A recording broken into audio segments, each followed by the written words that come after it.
મને લોભી મને લાલચો મને ચંચલ મને ચોર મને કા કહ્યા મત માનીએ મન હરાય ડોર આ મન ગાયના શેગડા ઉપર રહીનો દોણો મૂકો અને જેટલી ઘડી ઠરે ને એટલી ઘડી આ મન ઠરે એવું નહીં આ મનની ગતિ એવી છે મારા વાલા હે આ મનની ગતિ પવન કરતા જોરદાર છે હે હાલ હોય બેઠા છે નરેન્દ્ર મોદી એટલે ચાપીને પાછું આવે ફોર્મ રાખો કોઈ જાગૃત આ મનની ગતિ એવી છે મારા વાલા અમેરિકા જવું હોય ને તો વિઝા જોવું હોય પૈસા જોવું હોય પાસપોર્ટ જોવું હોય તારા અમેરિકા જવાય આ મન ઘડીના છઠ્ઠા ભાગમાં અમેરિકા ફરીને ઓટો મારીને પાછું આવે આ મનની આવી ગતિ છે મારા વાલા અને સંતોએ જે વાણીઓમાં ઠપકા આપ્યા કોના આપ્યા મનના આપ્યા છે હે કાંગા મન છે ને એક એવું છે ને કે મને તમે કઈ વાતે સમજાવું મીરાબાઈએ લખ્યું કે લોઢું હોય તો લોહારી તેડાવું તને ગૈણ મારીને સમજાવું હે આ ગૈણ મારે સમજાવું છે નહીં કે ઘોડું હોય તો કે લગમ લગાવું અને ચાબુક મારીને સમજાવું પણ આ ચાબુક મારે સમજાવું છે આ મનનું મન કેવું છે મારા વાલા આ મન એક જ રસ્તો મનને સમજાવવાનો રસ્તો કોઈ સંતના સાનિધ્યમાં જતા રહો અને સત્સંગ વિના આ મન સમજે એવું નથી સત્સંગ રે એ વિનાનો મન સમજે નહીં ગુરુ ગાત કે માં કરી ઓળખાય આપમાં એ વસે છે આપણો આત્મા એમ કહેવાથી ઝાડપાણું ન જાય સત્સંગ રે એ વિનાનું મન સમજે નહીં સત્સંગ વગર આ મન સમજે એવું નથી કેમ કે આ મનને ધોવાનો એક જ સાબુ છે એ સત્સંગ છે હે હવે આ મન ત્રણ કાળમાં હતું નહીં પણ વચ્ચે ઊભું થયું છે કેવી રીતે એક છે બલ્બ અને બીજો છે કરંટ આ બેનો તાદાત્મ્ય સંબંધ થવાથી બીજો પ્રકાશ આવ્યો હતો નહીં એકલો બલ્બ અજવાળું ના હાલે કે એકલો કરંટે ના હાલે પણ બેનો તાદાત્મ્ય સંબંધ થયો ને એટલે ત્રીજું અજવાળું આવ્યું હે એક છે પાણી અને પાણીને લઈને લીલ પેદા થઈ પાણી વગર લીલ પેદા થાય એમ પરમાત્માને લઈને મન ઊભું થયું અને પરમાત્માને ઢોકે છે સૂર્યનો કિરણો દરિયામાં પડ્યો એની ગરમીથી બાષ્પીભવન થયો એની વરાળ બની એ વરાળની વાદળી બનીને આકાશમાં જઈ અને એ વાદળી સૂર્યને ઢોકે છે એમ આ મન પરમાત્મામાંથી ઊભું થઈને પરમાત્માને ઢોકે છે અને પોતે પોતે દેખાય છે હે હવે આ શરીરની અંદર બેનું રાજ ચાલે છે એક છે આત્મા સર્વોપરી છે રાજા છે નિરંત મહારાજે કીધું આ લોકમાં સર્વનો ઉપરી એ જ આપણો રાજા આત્મા રાજા છે અને મન છે ને પ્રધાન છે અને આ વટા ગામમાં કોણ મારે પ્રધાન મારે રાજા વટા મારવા ના જાય હે આખા ગામમાં વટા નજરમાં પ્રધાન મારે અને નાનો મોટો કેસ હોય પ્રધાન પતાઈ દે કે ના પતાઈ દે એમાં મન નાનો મોટો કેસ હોય ને તો પતાઈ દે પણ એવો કોઈ કેસ આવી જાય ને એ મનનું એ ચાલે આ મન તો મારે ખવડાવવા લાડવાય ખવડાવવા એનો ભરોસો કરવા જેવો નહીં હે આ મન એવું છે મારા વાલા હે એટલે આ મન છે ને એ પ્રધાન છે એ રાજ કર્યું છે પણ આપણે કોઈ પણ નિર્ણય લેવો હોય ને તો આત્મા ભાવથી લેવાનો જો મનના ભાવથી નિર્ણય લેશો ને તો સમજો કે મન તમને હલવાવશે હા આનો કોઈ ભરોસો કરવા જેવો છે હા કારણ મન એવું છે ને અવરચંડુ છે હે કોઈ ત્રણ થોબલા આ બાજુ ગાલ્યા હોય વચ્ચે દોયડું બાંધ્યું હોય નેચા ખાડો ખોદ્યો હોય કોઈ ધગધગતા દેવતા હળગાયો હોય ઢોલ નગારા વાગતો હોય ફટાકડા ફૂટતા હોય અને નટડી આ શેળેથી પેલા શેળે પહોંચી જાય એનું કારણ શું છે એની સુરતા હે જો રાજા હમુ કે નગરમાં આપણા ઢોલ વાગતો તો એના હમુ જોવા જાય તો પડે સીધી નેચા હે એક ચોમાચીડી ઉડીને હમ જાય ને તો બધાની નજર કેવા જાય લાખ રૂપિયાની વાત ચોમાચીડીઓ લઈ જાય કે ના લઈ જાય હે એટલે મન તમે બેઠા હોય ને સત્સંગમાં તો તમારું મન શબ્દ ઉપર હોવું જોઈએ મારા વાલા અને જો શબ્દથી હટ્યું ને તો આ વાત સમજાય હા કાંગા મનને સમજાવવાનું છે નિરંત મહારાજે આખો બોધ મન ઉપર કર્યો છે કે મન સમજાવે તે નર મોટા સ્થિરતા પદમાં ધર્યા કાંગા ભૂલું કોણ પડ્યું છે ગુરુ મહારાજ એની યાદ લખાવે છે મન કી યાદ લખાવે સદગુરુ મન કી યાદ લખાવે હે એ નિરંત મહારાજ શું કહે છે કે આ ડોલક મન કો અડોલ કિના ફેર ન જાય ડોલાયા તમે મેં જાણું કે પૂરા ગુરુ મિલે પણ આ મન એક વાર જો સદગુરુના શરણે જતું રહે ને નદી એક વાર સમુદ્રને મળી જાય ને પછી નદીનું નખોદ જાય પછી નદી રહે? એ નદી સાગર સ્વરૂપ થઈ જાય. હે, એકવાર આ મન સદગુણા શરણે જતું રહે ને પછી એ મન ના રે અમન થઈ જાય. હે, અને અમન થઈ જાય પછી જે કૂદકા મારતું હતું ને, ઓય જવું આમ કરું કે તેમ કરું, ફલાણું કરું, ઢેકડું કરું, આ સ્થિર થઈ જાય. પછી એને ડોલવાપણું મટી જાય. હે, આલળ ઇલોળ કરતું હતું ને, જ્યાં મન જતો ફરતું હતું એ બંધ થઈ જાય, શાંત થઈ જાય. એટલે ગુરુ મહારાજે મનને અમન કરીને આપણને પાછું આપે છે. હે, છતાં પણ જો આપણે એ મનને બીજી વર્તીઓમાં લગાવીએ મારા વાલા, તો સમજી જવાનું કે હજી આપણને જેમ સેમ સ્થિરતા પદમાં આયા નથી. હા, આવું સમજી લેવાનું મનથી મારા વાલા. ગુરુ મહારાજની વાત કેવી છે? ગુરુ મહારાજની વાત સ્થિરતા પદની છે. રાતે 2 વાગે હું ઘેર ગયો ભજનમાંથી. 2 વાગે ઘેર ગયો, ઘરનો દરવાજો ખોલતો તો જોપો, અને 2 ઘર છોડીને એક દારૂડિયો રાતે લથડિયો ખાતો આવ્યો. એના ઘરનો દરવાજો ખખડાયો.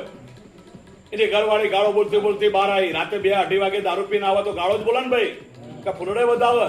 ગાળો બોલતી બહાર આવી. મેં કીધું બેન ગાળો ના બોલો, એને પકડીને ઘરમાં લઈ દો. એ કે આપવું છે કે આવશે. આ તો ભાઈ જઈને એના ખાટલામાં જઈને પથારીને જઈને હોઈ ગઈ. હવે એના ઘરમાં જવા માટે એક પગથિયું હતું. આ પગથિયા પર પગ મૂકીને ઘરમાં જવાનું. હવે આ નશાની હાલતમાં, બેભાન હાલતમાં હતો, ફોનમાં હતો નહીં. જેવું પગથિયું ચડવા ગયો પડતા રહી ગયો, મેં દોડતો જઈને એને પકડી લીધો. એનું બાવડું જલીને એના ઘરમાં લઈ ગયો. એની પથારીમાં હુવાર્યો અને એને પગે પડીને જય ગુરુ મહારાજ કર્યા. તેની ઘરવાળી કે ભગત, કે દારૂડિયાના પગે પડાતું હશે? મેં કીધું દારૂડિયાના પગે પડવાનું કારણ છે કે આટલો બધો દારૂ ઢેચી ગયો છે. એના કપડાનું બોન નહીં, એને હેડવાનું બોન નહીં, પણ એનું ઘર નહીં ભૂલ્યો. આપણે સમજી જવાનું. હે, જો ગુરુ મહારાજે આપણે જે ઘર બતાવ્યું છે, આ ઘર ભૂલી જઈએ ને તો આપણા જેવો આ જગતમાં કોઈ નુકરો નહીં. હા, અને ગુરુ વગરનો નુકરો નહીં, પણ જે ગુરુના ઘરમાં નથી ને એને નુકરો કીધો છે. અને એ નુકરાનો ભાર આ ધરતી ઝીલવા રાજી નથી. નિરોધ મહારાજ કહે છે કે નુગરાજનનો ભાર ભૂતળ પર કે ભારે ભૂમિ ધ્રુજે. નિરોધ નામ નારાયણ નું લેતો કે પૃથ્વી પગલા પૂજે.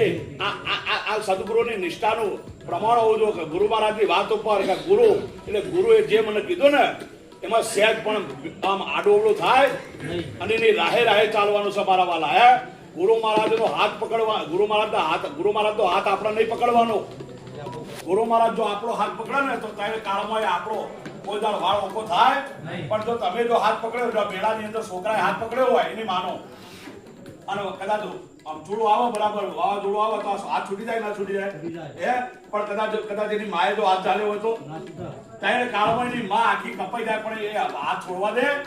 એ ગુરુ મહારાજ મારા સદગુરુ તારણ હાર, હાથ મારો જાનો ને મારા સદગુરુ તારણ હાર, હાથ મારો જાલો ને મારા સદગુરુ તારણ હાર, હાથ મારો જાલો ને મારા સદગુરુ તારણ હાર, હાથ મારો જાલો ને મને ઉતાર દે ભવ પાર, હાથ મારો જાલો ને મને ઉતારો ને ભવ પાર, હાથ મારો જાલો ને.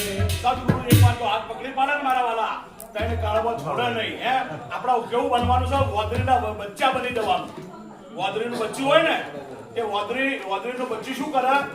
વોદરીનું બચ્ચું એની માને સાથીએ ચોંટી જાય.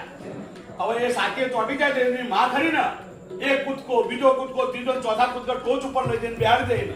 હવે આ વોદરીના બચ્ચાને કોઈ કરવું પડ્યું ભાઈ? હા, એની માની સાકે ચોટી ગયું, એની માં એટલે ચોથા પદે પહોંચાડે ને. આપણે જો ગુરુ મહારાજ ને તો એકવાર ચોટી જઈએ ને તો ગુરુ મહારાજ નામ રૂપ ગુણ અને પેલી પાર ચોથા પદમાં તમને પહોંચાડે ને. ચોથા પદમાં સદગુરુ સાહેબ વસતા. એ ચોથા પદમાં સદગુરુ સાહેબ વસતા.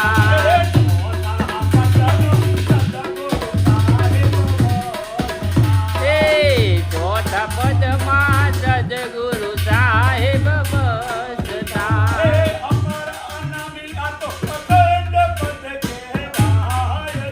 હે અમર અનામી તો અખંડ પદ કહેવાય તો.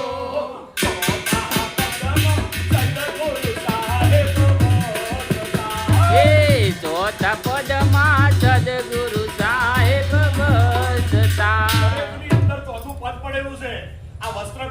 આ વસ્ત્રનું ચોથું પદ શું છે? રૂ. રૂ વગર કોઈ પણ વસ્ત્ર ટકે? કોઈ પણ હથિયાર હોય એનું ચોથું પદ શું છે? લોખંડ. લોખંડ વગર કોઈ પણ હથિયાર ટકે? કોઈ પણ દાગીનો હોય એનું ચોથું પદ શું છે? હોનું. હોના વગર કોઈ પણ દાગીનો ટકે નહીં. કોઈ પણ ફર્નિચર હોય એનું ચોથું પદ શું છે? લાકડું. લાકડા વગર કોઈ પણ ફર્નિચર ટકે નહીં. એટલે આ ચોથું પદ દરેકમાં પડેલું છે. આ ધરતીમાં પણ ચોથું પદ પડેલું છે. દરેક વસ્તુ એના પાછળ કંઈક ને કંઈક કારણ પડેલો છે મારા વાળા. ચોથું પદ વગર કોઈ પણ વસ્તુ રહે? દરેક વસ્તુની અંદર એકવાર ધરતી સંતોએ પ્રશ્ન કર્યો કે આવડી મોટી ધરતી આવી ક્યાંથી? આ ધરતીનું સાચું સ્વરૂપ શું છે? તો સંતોએ જવાબ આપ્યો. જીગા એક ગ્લાસ પાણી લેતો છે. ધરતીનું સ્વરૂપ તો વગાડતા નહીં. ધરતીનું સ્વરૂપ તો જલ કહેવાય. અંતે ધરતી જલમાં સમાય. આ ધરતી ક્યાંથી આવી? જળમાંથી આવી. પેલા પાણી સિવાય કોઈ નથી. ધરતીનું સ્વરૂપ તો જલ કહેવાય. અંતે ધરતી જલમાં સમાય. આ ધરતી ક્યાંથી આવી? જળમાંથી આવી. અને હાલે 3 ભાગનું જળ છે અને 1 ભાગની ધરતી છે. તો પ્રશ્ન એ થયો કે આ જળ ક્યાંથી આવ્યું? ઇકો ના રાખતા, બોલવામાં ઇકો નહીં રાખવાનું. તો કે આ જળ ક્યાંથી આવ્યું? જલનું સ્વરૂપ તો અગ્નિ કહેવાય. અંતે જલ અગ્નિમાં હમાય. અગ્નિ વગર જળ પેદા ના થાય. તો કે અગ્નિ ક્યાંથી આવ્યો? અગ્નિનું સ્વરૂપ તો વાયુ કહેવાય. અંતે અગ્નિ વાયુમાં હમાય. જહાસે ઉપના વહી સમાયા. જે વસ્તુ જેમાંથી ઉત્પન્ન થાય ને એમાં હમાય. વંટોળીઓ આવે ને ગોળ ગોળ ફૂંદડી ફરતો ફરતો આવ્યો શેમાંથી? પવનમાંથી. પાછો ઉપર એટલે હમાય શેમાં? પવનમાં. બરફનો ગોળો આવ્યો શેમાંથી? પાણીમાંથી. પાછો ઓગળે કે શેમાં હમાય? પાણીમાં. દરિયામાં લહેર આવી કદી દરિયામાંથી. પાછી હમાય ગયો દરિયામાં. જહાસે ઉપના વહી સમાયા. તો વાયુ ક્યાંથી આવ્યો? વાયુનું સ્વરૂપ તો આકાશ કહેવાય. અંતે વાયુ આકાશમાં હમાય. આકાશમાં વાયુ છે. આકાશ ઉપર તમે જાઓ ને તો વાયુ નથી કે શૂન્યાવકાશ છે. આ માઇક કોઈ મૂકો ને તો ઇન્ના પૂરે નેચે ના જાય, ઊંચે જાય, ગમે ના જાય, શૂન્યાવકાશ છે. ત્યાં કેવું છે? શૂન્યાવકાશ છે. વાયુ આકાશની અંદર છે અને એની અંદર હમણો છે. તો અહીંનો પ્રશ્ન એ થયો કે આકાશ ક્યાંથી આવ્યું? આકાશનું સ્વરૂપ તો માયા કહેવાય. અંતે આકાશ માયામાં હમાય. 5 ભૂતોની કાયા. આ તો પ્રગટ છે બ્રહ્મની માયા. 5 તત્વો રે ને આ 5 તત્વોનું બનેલું છે અને મને સંતોએ માયા કીધી છે. તો માયામાં આકાશ તો સમાણો માયામાં. તો અહીંનો પ્રશ્ન એ ઉભો થયો કે માયા ક્યાંથી આવી? માયાનું સ્વરૂપ તો બ્રહ્મ કહેવાય. અંતે માયા બ્રહ્મમાં હમાય. માયા ક્યાંથી આવી? બ્રહ્મથી આવી. અને સંતોએ પુરાવા આપ્યા. ઓ મારા વહારે 5 ભૂતોની આ કાયન. આ તો છે બ્રહ્મની માયા. આ માયા બ્રહ્મથી આવી. શબ્દ છે ને બ્રહ્મ છે. આ બધી માયા કરી છે શબ્દોની છે મારા વાલા. તો અહીંયા સંતો એ કીધું તો આ કે બ્રહ્મ ક્યાંથી આવ્યો? જવાબ તો જુઓ ના જુઓ નટુરમ. તો સંતોએ નિચોડ કાઢ્યા.